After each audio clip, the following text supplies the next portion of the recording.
Okay, Tony, take it away. Oh, Tony started the New Work City, which is one of the most amazing co-working facilities in New York. Featured on NPR a couple weeks ago, and he's got some big thoughts about the future of that. Thanks, Scott. Whatever that is. Wow. Okay, so I got 2 minutes. All right, so I'm going to explain to you why in 10 years you will be working in a laundromat.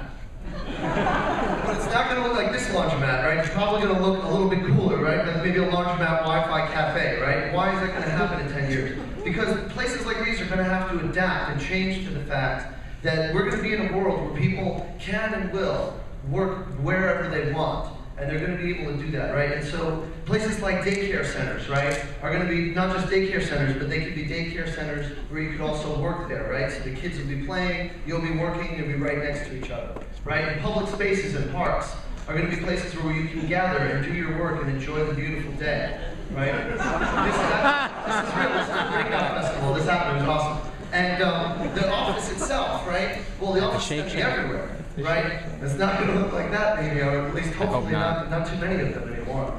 And instead, you're going to have the ability to, maybe your main workplace is a place that's walking distance from your home, in a local community center where you get to work alongside cool people in an open and social environment, right? And it's not just where you're going to work that's changing. Because what happens is when people start realizing that they can work anywhere and they can work alongside anywhere, you know, it's not just where you're working that's changing. You start thinking about the freedom you have in how you work.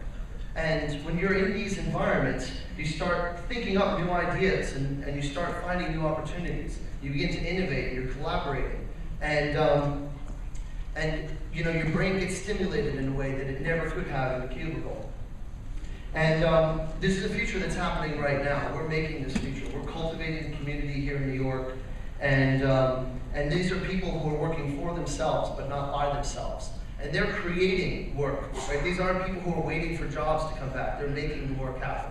And these are co-working communities. This is a co-working community that we're working on right now, and we're making it bigger and better. We've got so much more to do. We've made so much progress already, but we're going to be continuing this conversation. I want you guys to help participate in this. We want to see a world in which it's just as easy to work anywhere you want for yourself as it is to work for somebody else. And so I want you guys to help make that a reality here in New York, and we're going to continue to have this conversation. I want all of you to join. Thanks a lot.